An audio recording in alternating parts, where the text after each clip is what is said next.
points, pardon, de l'ordre du jour de la conférence de presse. En ce qui concerne l'article qui a été modifié pour essayer de faire passer Karim Wade et Khalifa Sall pour le rendre éligible au détriment de Ousmane Sonko.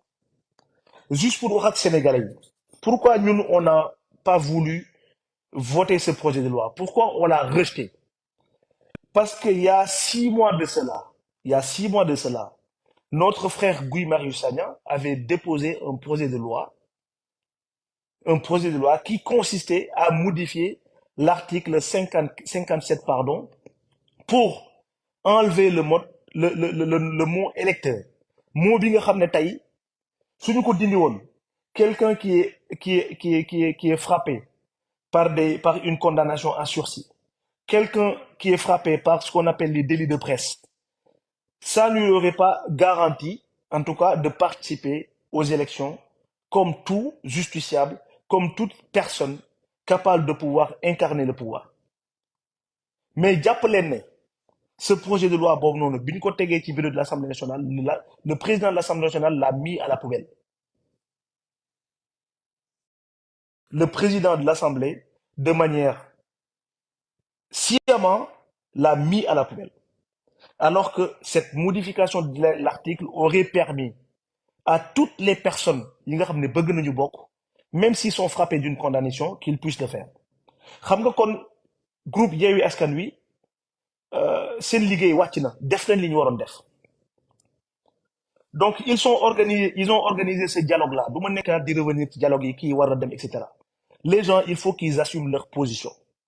Aujourd'hui, on est dans un parti, on est dans une coalition où il y a des partis politiques, un parti politique, encore une fois, qui veulent s'assumer parce que ils estiment que même s'il faut que d'autres personnes subissent des injustices, ñoom nañu bokk ci élection yi rek. De sorte qu'ils ont même demandé à ce que ñoom ñoo demandé ne président bi ubbi une session urgente, extraordinaire, urgente, pour que nous menions faire voter cette loi. Alors pendant le même temps, sur le bureau de l'Assemblée nationale, du président de l'Assemblée nationale, il y avait un projet de loi fini qui aurait permis à tout un chacun de participer. Loolu lu muy wundu mooy que il y a une volonté manifeste de gens aujourd'hui qui partagent avec nous la coalition Yewwi Askan Wi d'éliminer le président Ousmane Sonko. Loolu nag, je laisse les Sénégalais, je sais que les Sénégalais en ont déjà fait leur religion, mais je laisse tout un chacun. Encore une fois, on n'a pas le temps même de parler d'autres partis, wala di dugg ci ay considérations xam ne personnelles. Fii lu fi waaye def rek, tu vas l'assumer. Man, je le dis souvent et je le répète, que les politiciens, ñi nga xam ne ce qu'on appelle les gars du système, c'est des gens yoo xam ne qui sont hors sol. C'est des gens yoo xam ne ils ne comprennent pas les enjeux de l'heure. Xam nga li tubaab di wax croiser des chemins. Dañu toll ci période boo xam ne Sénégal bi nga xam ne ndaw ñi ak aspiration yu am muy des aspirations d'avoir un Sénégal boo xam ne de justice, d'avoir un Sénégal où toutes les richesses seront partagées et de manière équitable. Ñoom dañuy def nii, ñii di def nii. Ñi nga xam ne dañuy croiser chemin nag ñooñu mënuñu bokk yoon. C'est pour ça que quand je demande aux gens de se concentrer, moi, il n'y a rien qu'on puisse dire ou il n'y a rien qu'on puisse faire pour que ces gens-là, qu'on ait la même vision, pour qu'on ait aussi la même façon de voir les choses. Mënul nekk. Parce que c'est des gens qui appartiennent au passé. Nous, on est là, le présent, et on prévoit de construire le futur du Sénégal. Donc, mënuñu bokk gis-gis, ñi lañ nekk di def. On est en train de se croiser. Donc, ñooñu, quelqu'un qui vit, pardon, pour sa survie. La seule possibilité, moi, même s'il faut être dans la compromission pour y arriver, ils vont le faire.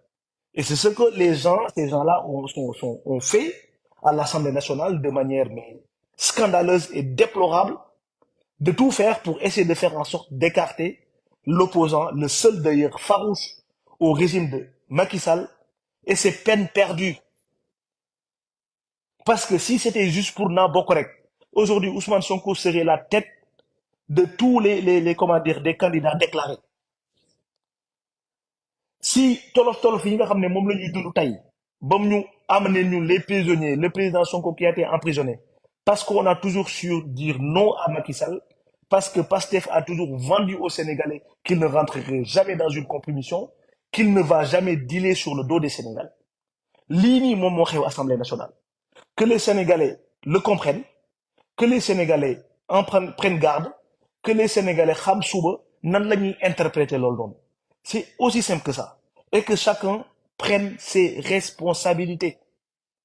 Que chacun prenne ses responsabilités. Affaire bi jarul xulo, jarul xeex, jarul bind ci Facebook ay traître. Bref, lu waay def boppam. On a été en campagne pendant les locales. On a été en campagne pendant les législatives. Ngeen gis le président Sonko, le pauvre, qui était même sorti, mais fatigué, malade de ces campagnes-là. Une campagne pour laquelle il n'était même pas candidat. De sillonner tout le Sénégal par 2 fois, en l'espace de 3 mois, pour essayer d'aider que la coalition Yewwi Askan Wi puisse avoir le maximum de maires, puisse avoir le maximum de députés. Kooku su fekkee da ngay ñëw pour fayee ko lii nii mu jig la kooku c'est ton problème. Moi je dis que jarul ñu ci yàgg, jarul ñu ci détaillé. Ñun, notre objectif, encore une fois, ce qu'on a tracé, cette ligne directrice qu'on a tracée depuis le début, on est dessus et buñ ci wàcc mukk. Parce que buñ ci wàccee rek Sénégalais yi jéppi ñu. Keneen ku ci wàcce nag yow yaa def li nga xam ne je veux dire tu prends tes responsabilités et tu le gères. Maintenant les Sénégalais vont en décider. Loolu mooy wax ji. Et loolu je tenais vraiment à vous expliquer li nga xam ne moom moo xew Assemblée nationale malgré lu ngeen ci mënti dégg c'est je pense que Birame Souleye la dernière fois à travers la conférence de presse est revenu là-dessus, mais aujourd'hui on voudrait venir au fait pour venir de manière beaucoup plus détaillée avec les discussions de couloir. Il y en a même qui ont été de mèche avec le président de l'Assemblée nationale à tenir des réunions mais clandestines pour vous dire que fi ñu toll. Mais encore une fois, moi, je le mets dans la logique des gens qui jouent pour leur survie. Donc, qui jouent pour se survie, def toutes les subterfuges, tous les stratagèmes pour am lu nga bëgg, au détriment de l'éthique, au détriment de la morale, au détriment de l'honnêteté intellectuelle. Mais encore une fois, ñoom na yam ci ñoom, ñun lu ñu war a def rek nañ ko def. Et loolu moo tax aujourd'hui, cette force qu'on a eue, cette constance qu'on a eue, qui nous a valu l'adhésion de la majorité des Sénégalaises, et ngir yàlla nañ ci continuer tegu ci, et loolu rek moo tax ñu mën a jël réew mi, et bu ñu jëlee réew mi loolu rek moo tax aussi ñu mën ko transformer. Troisième point bi mooy li ñuy wax ci affaire de dissolution Pastef bëgguma sax dund ce mot parce que le mot dissolution